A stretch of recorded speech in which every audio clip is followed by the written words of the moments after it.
So today we'll be starting a new chapter named as dissection and midpoint formula. ठीक है. तो basically क्या है ना कि ये जो चैप्टर है this is the part of coordinate geometry. Coordinate geometry क्या होता है, जैसे कि हम लोगों ने क्लास 9 में देखा है. बेसिकली यहाँ पे हम लोग डील किस चीज़ में करते हैं ना, ग्राफ में. जैसे सपोज हमें ग्राफ मिला normally, this is the X axis, this is the Y axis, ये मेरा माइनस वाई है, ये मेरा माइनस एक्स एक्सिस है. तो सपोज अभी यहाँ पे हमें एक पॉइंट मिला, ठीक है, एक पर्टिकुलर पॉइंट कहीं पर भी. तो सपोज जैसे हम देखते हैं यहाँ पे 1 2, सपोज एक्स का पार्ट यहाँ पे 2 और यहाँ पे हम लोग लेते हैं सपोज 1 2 3. जस्ट एग्जाम्पल ताकि समझ सको, ठीक है. तो अभी यहाँ पे क्या है, जैसे हम लोग इस पॉइंट का कोऑर्डिनेट लिख सकते हैं. Why we use to call coordinate geometry, क्यों? एक पर्टिकुलर पॉइंट का कोऑर्डिनेट लिखने के लिए. तो कोऑर्डिनेट जैसे कि सपोज ये एक पॉइंट है P, ठीक है.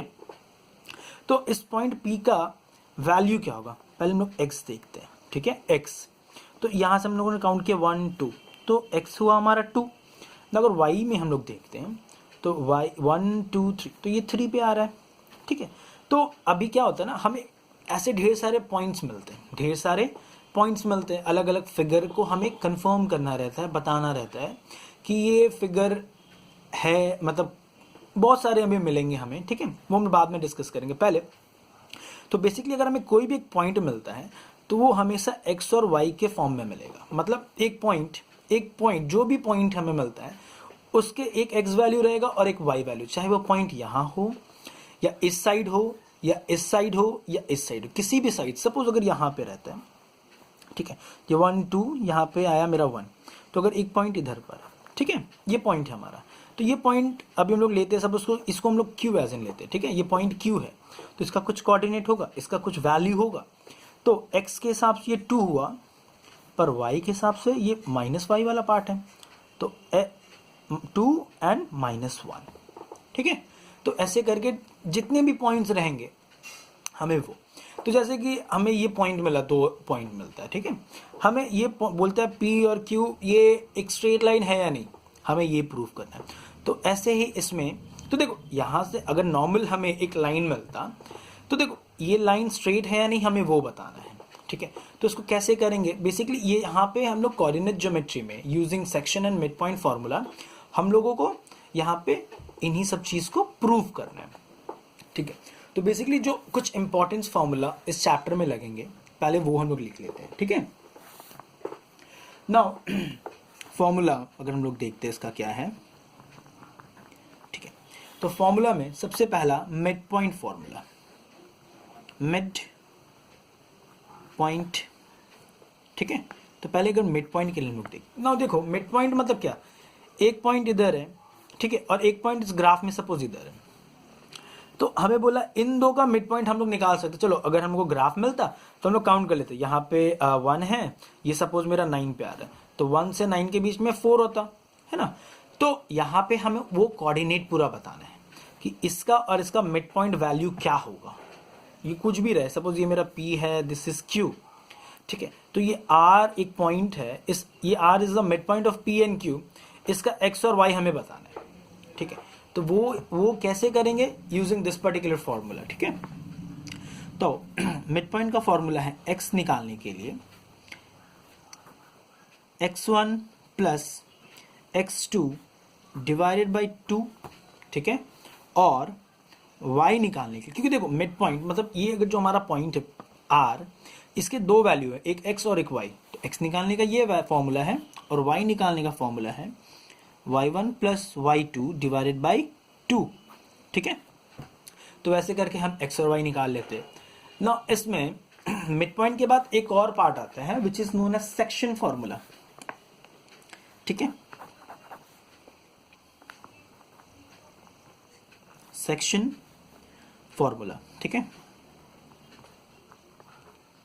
ना सेक्शन फॉर्मूला में जो फॉर्मूला हम यूज करते हैं दैट इज x निकालने के लिए, ठीक है, x निकालने के लिए m इंटू x2, ठीक है, m into x2 plus n के साथ x1.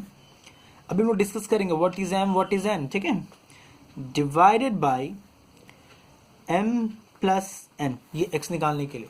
तो अभी अगर हमें y निकालना है, ठीक है, y अगर निकालना है तो सेम फॉर्मूला यूज करेंगे, m के साथ y2 प्लस n के साथ y1 divided by m plus n, ठीक है।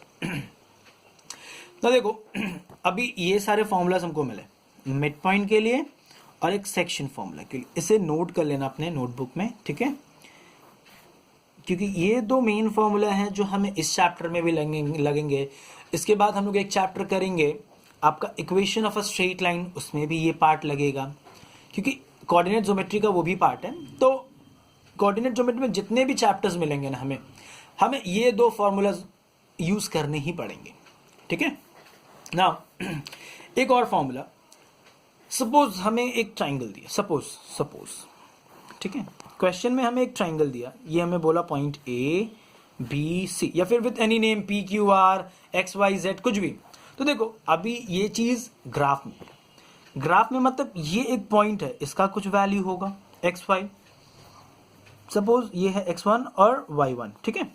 b मिला हमें x2 के साथ y2, c मिला x3 के साथ y3, ठीक है। तो ये तीन वैल्यू है, हमें बोला कि सेंटर ऑफ द ट्राइंगल बता। अब ये सेंटर हम ग्राफ में अगर देख रहे हैं तो हमें कहाँ से पता होगा सेंटर यहाँ है, यहाँ है, यहाँ कहीं भी हो सकता है। तो जो पॉइंट होगा c, सेंटर c, इसका कुछ कोऑर्डिनेट होगा x और y, तो हमें ये निकालना है। तो इसमें क्या फॉर्मूला हम लोग यूज करते हैं सेंट्रॉइड के लिए, ठीक है, इसे हम लोग बोलते हैं सेंट्रॉइड, ठीक है, centroid of the triangle. Centroid मतलब सेंटर ऑफ द ट्राइंगल, जिसे जी से भी हम लोग डिनोट करते हैं, ठीक है। अभी इसका फॉर्मूला है x निकालने के लिए हम लोग यूज करते हैं x1 plus x2 plus x3 divided by 3, and y निकालने के लिए हम क्या फॉर्मूला यूज करते हैं, y निकालने के लिए y1 plus y2 plus y3 divided by 3, ठीक है। तो ये सेंट्रॉइड ऑफ द ट्राइंगल निकालने के लिए यूज करते हैं। अभी सपोज एक क्वेश्चन लेते हैं मिड पॉइंट का, ठीक है। सपोज हमें एक क्वेश्चन, ठीक है, अभी ये सारे फॉर्मूलाज है जो हमें यूज करना है फिलहाल, ठीक है। तो चलो एक क्वेश्चन लेते हैं, हमें एक क्वेश्चन मिला, क्वेश्चन में है कि फाइंड द मिड पॉइंट, ठीक है, find the mid point of एक कोऑर्डिनेट P जिसका वैल्यू है 1 9 एंड एक कोऑर्डिनेट है Q जिसका वैल्यू है 9 7, ठीक है। तो सपोज ये एक लाइन है, अभी ग्राफ में देखो अगर हम इसको प्लॉट करते हैं तो ग्राफ में नॉर्मली इजीली हम लोग इसको प्लॉट कर सकते हैं। और सपोज एक लाइन है, अभी यहाँ पे एक लाइन है, ये एक पॉइंट हमें दिया है P और एक दिया है हमें Q। चलो P का हमको वैल्यू बता दिया विच इज 1 एंड 9, तो ये x है और ये y है, मतलब x1 y1। Q का भी हमें दिया है, Q के कितने 9 एंड 7, ठीक है, 9 7।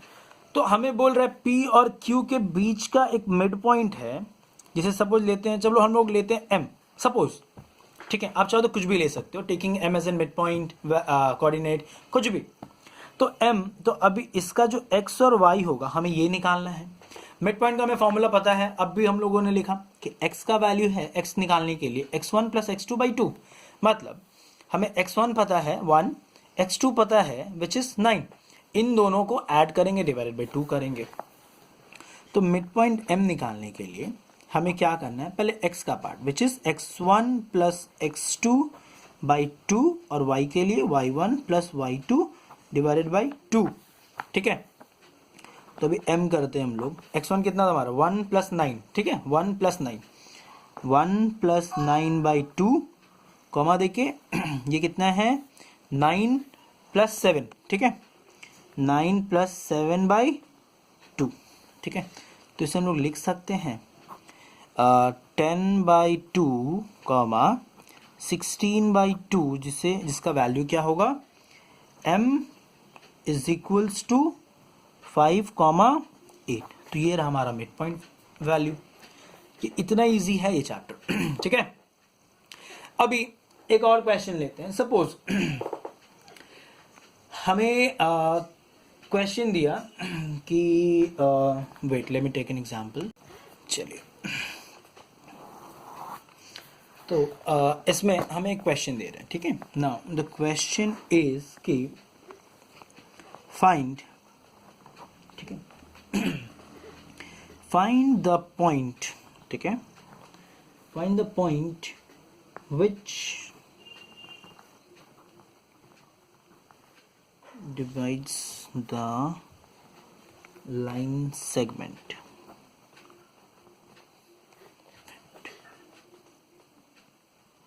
joining the point 1 comma -2 and 6 comma 8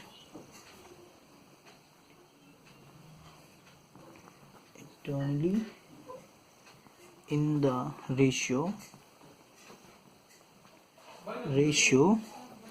2:3। ठीक है, हमें क्वेश्चन दिया कि find the point which divides the line segment joining, wait थोड़ा सा,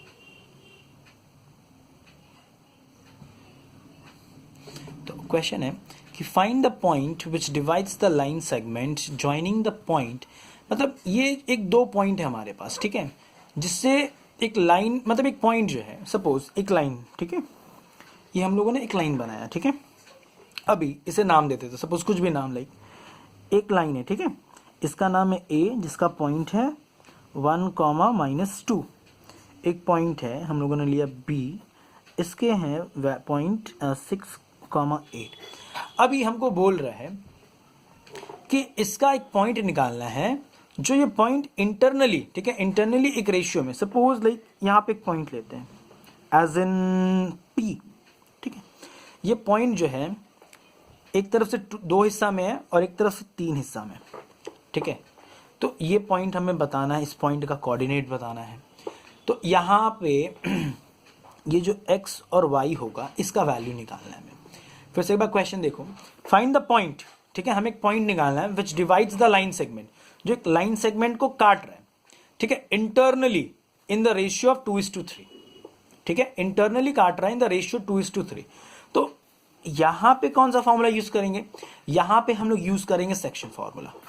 ठीक है, तो सेक्शन फॉर्मूला का x निकालने का वैल्यू था हमारा m x2 प्लस n के साथ x1 divided by m plus n, और y निकालने का फॉर्मूला है हमारा m के साथ y2 प्लस n के साथ x1 divided by m plus n। ठीक है, ना देखो अभी यहाँ पे हमें क्या करना है ना यहाँ पे x2 x1 तो चलो पता है, ये अगर 2 पॉइंट है तो एक x1 है एक x2 है, एक y1 है तो दूसरा y2 है। अब ये m और n कहाँ से आया? यहाँ पे m और n हमें यूज करना है। तो देखो आप चाहो तो किसी को भी ले सकते हो, पर देखो जिससे m ले रहे हैं हम, ठीक है, जिससे m ले रहे हैं उसके पास वाला वैल्यू हो जाता है 1, मतलब x1 और y1। ठीक है, जिससे हम लोग पकड़ रहे हैं n, उसके पास वाला वैल्यू हो जाता है x2 y2। तो m हमें पता है, n हमें पता है, x1 पता है, x2 पता है, y1 पता है, y2 पता है, हमें इससे वैल्यू निकालना है। ठीक है, अभी यहाँ पे हमें क्या करना है x के लिए, ठीक है, m मतलब 2 इंटू x2 कितना है 6, ठीक है, x2 मेरा 6 है, 6 plus 3 into 1 divided by m plus n, 2 plus 3। ठीक है, और y निकालने के लिए m मतलब 2 into 8 plus n which is 3 into -2 है। ठीक है, -2 डिवाइडेड बाई 2 प्लस 3 मतलब m प्लस n। ठीक है, तो अभी इसे सॉल्व करना है हमें। x के लिए यहाँ हो जाएगा 12 प्लस 3 डिवाइडेड बाई 5, और y के लिए हमारे पास क्या है 2 इंटू 8 16 प्लस नहीं 3 इंटू 2 माइनस 6, ठीक है, डिवाइड बाई 5। तो अभी इनको हम लोग क्या करेंगे, 12 plus 3, 15 by 5 is 3 and 16 minus 6, 10 by 5 which is 2। तो ये जो P है हमारा वैल्यू पॉइंट, इसका वैल्यू है 3, 2। तो अभी देखो ऐसे बहुत सारे क्वेश्चंस आते हैं, ठीक है, इससे रिलेटेड बहुत क्वेश्चंस आएगा। सपोज हमें पॉइंट पता है A, B, C और MN पता है, ठीक है। अभी इसमें क्वेश्चन क्या करेगा, let the things to be clear। अच्छा, तो जैसे इसमें क्या करेगा, अभी A है, B है, C है और MN है, आपको कुछ एक पार्ट मिसिंग कर देगा। सपोज जैसे इसमें तो C मिसिंग था, हम लोगों ने C निकाल लिया। सपोज M मिसिंग कर दिया, ये और N रहेगा, N मिसिंग कर दिया, M रहेगा, A रहेगा, B रहेगा, C रहेगा। फिर सपोज ये पॉइंट हमें बता दिया कि this is the section formula, this is the dividing line, या फिर लाइन सेगमेंट में ये पार्ट डिवाइडेड है इंटरनली। आपको A कोऑर्डिनेट दिया है, what is the coordinate of B बताओ। M पता है, N पता है, ये निकालना है आपको। तो इसमें से A, B, C या फिर कोई भी एक पार्ट मिसिंग कर देगा, कोई भी एक पार्ट मिसिंग कर देगा, आपको निकालना है वैल्यू, ठीक है। तो ये ऐसा ही कुछ है पार्ट, ठीक है। नाउ जैसे कि एग्जांपल लेते हैं, चलो तो इस वाले क्वेश्चन में क्या है, हम डायरेक्टली ड्रॉ कर रहे हैं लाइन, ठीक है। सपोज ये लाइन है, ठीक है। नाउ दिस इज A, हमें वैल्यू दिया है 5, 1। This is the point B, ठीक है, विच इज 1 एंड 5। यहाँ पे एक पॉइंट है, अभी तो हमें पता नहीं, ये M और N जो है, M और N ये दोनों गायब है, ठीक है। हमें M और N निकालना है इस क्वेश्चन में। अभी यहाँ पे पॉइंट है P जिसका वैल्यू है 2,4। तो हमारे पास ये है, A है, B है, M और N निकालना है हमें, ठीक है। तो देखो फॉर्मूला हम लोग सेम यूज करेंगे, पर क्या करना है, हमें M और N का वैल्यू निकालना है, ठीक है ना। चलो पहले हम लोग करते हैं X के लिए, फिर हम लोग करेंगे Y के लिए, ठीक है। तो पहले X निकालने के लिए, ठीक है, तो हम लोग क्या फॉर्मूला यूज करते हैं, जो फॉर्मूला है, हम फॉर्मूला नहीं लिख रहे, डायरेक्टली कर रहे हैं। चलो M हमें पता नहीं, M को हम लोगों ने लिखा है ऐसे ही, ठीक है। अभी यहाँ पे क्या, x1 हमारा ये है, सॉरी x1 हमारा ये है और ये x2 है। तो M के साथ हम लोग क्या करते हैं, x2 को करते हैं M into 1 plus N into x2 करेंगे, which is 5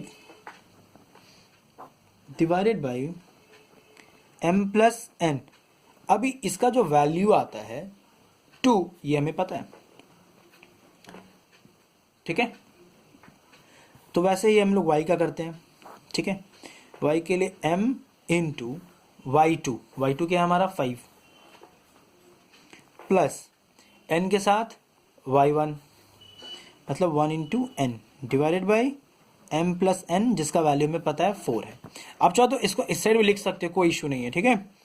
is equals to यहाँ पे 4 है। तो अभी इसे हमें ऐसे सॉल्व करना है ताकि हमें m और n का वैल्यू मिल जाए। देखो यहाँ पे 2 पार्ट मिसिंग है ना, तो अगर इसको हम क्वाड्रेटिकली बोल रहे, अगर इसे हम साइमल्टेनियसली सॉल्व कर ले तो हमारे लिए ज़्यादा इजी होगा। चलिए सॉल्व करते हैं। m इंटू 1 क्या होता है हमारा, m plus 5n is equals to, इससे उठा के उस साइड मल्टीप्लाई कर दे रहे 2 से। यहाँ पे जो m प्लस n है इसे हम लोग 2 से मल्टीप्लाई कर सकते हैं, ये वाले 2 से। तो 2 के साथ m प्लस n, ठीक है। और इस साइड हमारा y में क्या आ रहा है, 5m plus n is equals to 4 के साथ m प्लस n, ठीक है। चलो पहले एक को बना लेते इक्वेशन, फिर दूसरे में आते हैं हम लोग, ठीक है ना। यहाँ हम लोग क्या लिख सकते हैं, m plus 5n is equals to 2m plus 2n। इस m को इस साइड करते हैं और इसको भी हम लोग करते हैं इस साइड, ठीक है।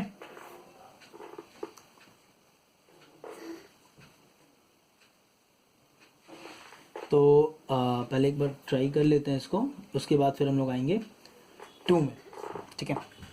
तो चलो यहाँ पे m को उधर करते हैं, n को उधर करते हैं। यहाँ आएगा मेरा 5n minus 2n is equals to 2m minus m। ठीक है, तो यहाँ कितना हो गया हमारा 3n is equals to m। Clear है। चलो इसे हम लोगों ने लिखा इक्वेशन 1। अभी इसको सॉल्व करते हैं। 5m plus n is equals to 4m plus 4n। यहाँ हम लोगों ने लिखा 5m minus 4m is equals to 4n minus n। यहाँ क्या हुआ हमारे पास m is equals to 3n। ठीक है, m is equals to 3n हमारे पास आया।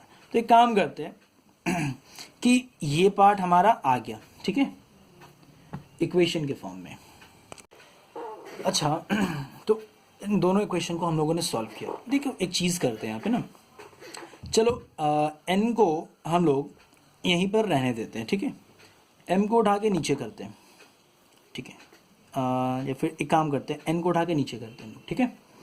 तो यहाँ पे लिख सकते हैं 3 is equals to m by n, ठीक है। इसके नीचे कुछ नहीं है, मतलब 1 है। तो ये एक काइंड ऑफ रेशियो बन रहा है। कैसे? m is to n is to is equals to या फिर इज टू, ठीक है, यहाँ पे लोग बोल सकते हैं इज इक्वल्स टू देते हैं, ठीक है। 3 इज टू 1। अगर यहाँ से हम चेक करते हैं, m यहाँ पर है, n को नीचे करते हैं, m by n is equals to 3 by n, ठीक है। तो इसको भी हम लिख सकते हैं m इज टू n जो है हमारा, m is to n is equals to 3 is to 1 हो रहा है। अभी ये राइट है या नहीं है, ठीक है, अभी ये राइट है या नहीं है, एक बार हम चेक कर लेते हैं, ठीक है। जैसे कि सपोज ये पॉइंट हमारा 4 है, ठीक है, सपोज ये पॉइंट हमारा 4 है, ठीक है। तो इस वाले पार्ट में आते हैं, इस वाले पार्ट में, ठीक है। ये बस हम लोग चेक कर रहे हैं कि सेटिस्फाई हो रहा है या नहीं, ठीक है। तो what we are doing, putting the value of equation 1, m का वैल्यू क्या है 3n, m का वैल्यू है हमारा 3n। यहाँ पे पुट करके चेक करते हैं कि ये 4 आ रहा है या नहीं आ रहा है, ठीक है। अगर यहाँ पे m का जो वैल्यू है हमारा 3n, ठीक है, चाहे ये पुट करे या वो पुट करे, बात है कि दोनों में एक ही आ रहा है, पर ये राइट है। अगर यहाँ पे हम लोग चेक करेंगे तभी हम बता पाएंगे, यहाँ पर हम चेक करेंगे तभी हम बता पाएंगे, है ना। तो चलो पहले हम लोग पुट करते हैं, putting the value of equation 1 in this particular part, ठीक है। तो m का वैल्यू हम लोगों ने क्या लिया था 3n into 5 plus 1 into n divided by 3n plus n, ठीक है, जिसका वैल्यू क्या आना चाहिए 4 आना चाहिए। 3n इंटू 5 क्या होगा 15n plus n divided by 3n और n which is 4n is equal to 4 आना चाहिए। तो 15n प्लस n क्या होता है हमारा 16n by 4n, n cut गया, ये एक बार में गया, ये 4 बार में गया, विच इज इक्वल टू 4, मतलब ये सेटिस्फाई कर रहा है, ठीक है। तो आप ऐसे प्रूव कर सकते हो कि सेटिस्फाई हो रहा है और हमारा ये रेशियो करेक्ट है। आप चाहो तो इसमें भी डाल के चेक कर सकते हो, ठीक है। जैसे कि सपोज यहाँ पे क्या है m इंटू 1, मतलब m की जगह हम क्या ले रहे हैं 3n into 1 plus n into 5, मतलब 5n डिवाइडेड बाई m की जगह 3n लिए हम लोगों ने, 3n प्लस n, जिसका वैल्यू आना चाहिए टोटल क्या 2 आना चाहिए, ठीक है। तो यहाँ पे क्या हो रहा है 3n प्लस 5n कितना, ये 3n इंटू 1 क्या होगा 3n plus 5n which is 8n divided by 3n plus n is 4n, ठीक है। ये n कट गया, या एक बार में या 2 बार में, तो 2:2, मतलब 2 इज इक्वल्स टू 2 आ रहा है, मतलब ये भी हमारा सेटिस्फाई कर रहा है, ठीक है, ये हमारा सेटिस्फाई कर रहा है। तो वैसे ही हम लोग प्रूव करेंगे कि सेटिस्फाई कर रहा है या नहीं कर रहा है, ठीक है। इसको एक बार कॉपी कर लेना, हम इस क्वेश्चन को एक बार नेक्स्ट क्लास में फिर शो करेंगे, ठीक है। Thank you. अगर नहीं समझ में आता है एक बार आप लोग रिपीट करके भी चेक कर सकते हो, ठीक है। चलो थैंक यू।